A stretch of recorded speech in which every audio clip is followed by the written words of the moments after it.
Hey guys. Okay, so tomorrow we're gonna have a remote day, which means I'm gonna give you a brief synopsis of Hamlet Act One, scenes 2 through 5.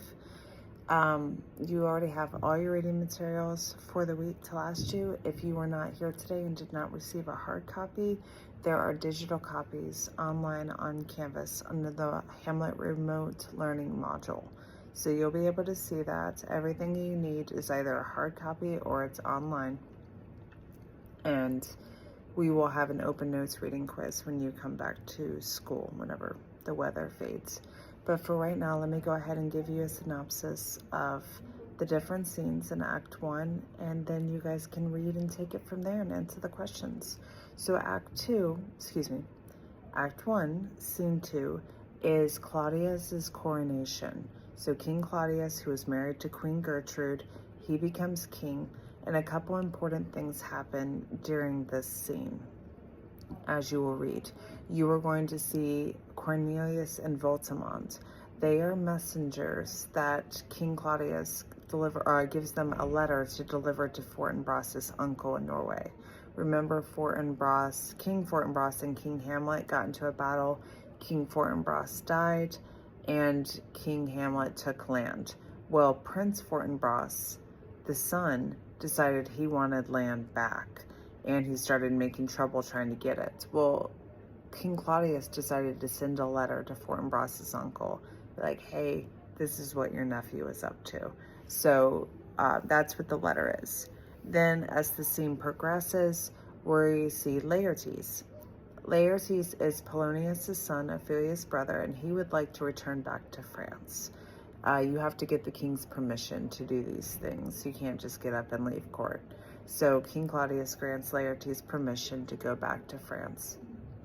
Then you have, it goes on to Hamlet. Hamlet is very unhappy at his uncle's coronation. You know, he's on black, he's mourning his father, and both Gertrude and Claudius tell him it's time to stop mourning.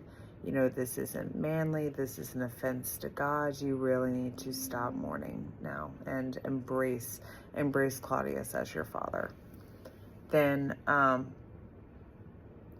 as the scene progresses more, Hamlet is just, he's hurt, he's angry, he's grieving that his mother would move on so quickly from his father. And then the scene ends when Horatio, Marcellus, and Bernardo come into the room, and they're like, hey, we saw an apparition last night. We saw a ghost. We have seen your father. You need to come out and come see it with us. You know, it might want to talk to you. And that is Act 1, Scene 2. Then you get to Act 1, Scene 3, and it cuts to Laertes and Ophelia. And their brother and sister. Laertes is about to get on a ship and go back to France. And before he goes, he gives Ophelia some advice about dating Hamlet. He's like, listen, you need to be very, very careful. Hamlet is going to marry, he's a prince, he's aristocracy. So his marriage is going to be determined by whatever Denmark needs. If he needs to marry a royal, he'll have to marry. But odds are, he probably won't be able to marry Ophelia. His position won't allow it. And Laertes is concerned about his sister's reputation. I mean, don't get into an affair with this man and then think he'll marry you, because there's a good chance that he either can't or he won't. And a woman's reputation during this time was all she had. And then Polonius, their father, shows up, and he gives Laertes a series of rules to follow while he's in France. And so in your reading, make sure you see what some of those rules are.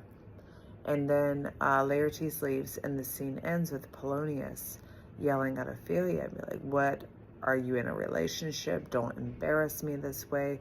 You need to end the relationship right now. Return the love letters that Hamlet gave you. Never see or speak to him again. You just stop talking to him entirely. And Ophelia agrees to obey her father. And that is Act 1, Scene 3. Act 1, Scene 4 begins with Hamlet and Marcellus and Bernardo and Horatio outside the castle walls of Elsinore, and they are waiting for the ghost to show up. Well, the ghost does show up, and Hamlet's just amazed, just like, that looks just like my father. And the ghost motions for Hamlet to follow him into the woods. And Horatio and Marcellus are like, no, don't follow him. What if he leads you to your death? And Hamlet's like, no, I'm going to follow this man, or this ghost. I'm going to follow him. And he even threatens him with the sword, like, if you do not let me go, I will kill you. But I am going to follow this ghost. And so then Marcellus and Horatio let him go, and they agree to follow him into the forest.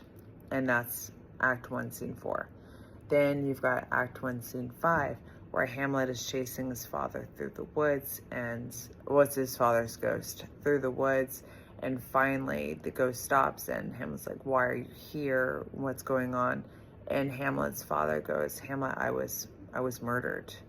And it was my brother, it was Claudius, who murdered me. He wanted the crown, and he wanted to marry your mother. He slipped poison into my ear while I was sleeping in the garden. It's called henbane, Henbane. And he slipped it in through my ear, just dropped it in there, and I died. And everyone thinks that I was bitten by a venomous snake, but no, my brother poisoned and killed me instead. And I am doomed to purgatory because of that. Purgatory is a biblical place in between heaven and hell. And it's basically like a timeout. You're not bad enough for hell, but you're not good enough for heaven. You kind of have to sit there and think about what you've done. And that's where souls go if they go there for a waiting period, if they haven't been cleansed before death. So in Catholicism, it's called last rites. Basically, you ask for forgiveness before you die, then your soul's wiped clean, and then you die and you go to heaven and go, yay. But if you die before you have a chance to ask forgiveness, then you go to purgatory or you go to hell.